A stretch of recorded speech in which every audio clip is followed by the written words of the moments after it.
Joe Tessitore, as we continue here on what could be the most historic day here at this grand old racetrack. Thousands will be packed against this rail come about 6:30 tonight to see if history will be made and to see if what many have said the sport desperately has needed for a long time, and that's a superstar. It's days like this that have so many remembering how this sport can capture the country's attention. It also has people wondering why it has taken so long. Our Bill Knack explains.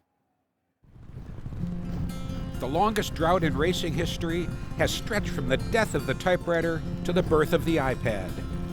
More than 3 decades have passed since Secretariat, Seattle Slew, and Affirm won Triple Crowns in the golden age of racing in the 70s. Since Affirm swept it in 78, more than 1 million horses have come of age as 3-year-olds, yet none has proven horse enough to follow him. A dozen of these won the Kentucky Derby and the Preakness, but all of them, from Spectacular Bid to Sunday Silence, from Silver Charm to Smarty Jones, flew wet sails at Belmont Park.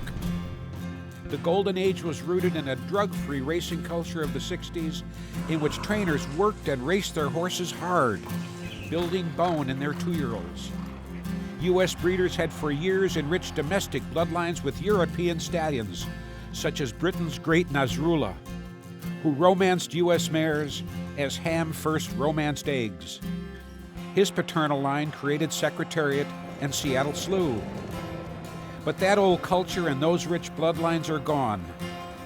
Drugs like the diuretic Lasix have diminished the game while compromising the horse, and trainers no longer run many 2-year-olds, acting as if boning up a baby was a sin. Foreign buyers from Europe, the Middle East, and Japan have spent millions at U.S. yearling sales, sorely depleting a once great gene pool. Today, we have an abundance of horses like California Chrome, light on stamina, if deep in desire, who have failed repeatedly in the greatest test of all, the 1.5-mile Belmont Stakes. California Chrome will need every fiber of his being today to join the sport's immortals, and it's a long way from the top of that stretch to the gates of history. Of course, our essayist Bill Knack was standing against this rail back in 1973 when the great Secretariat became a Triple Crown winner.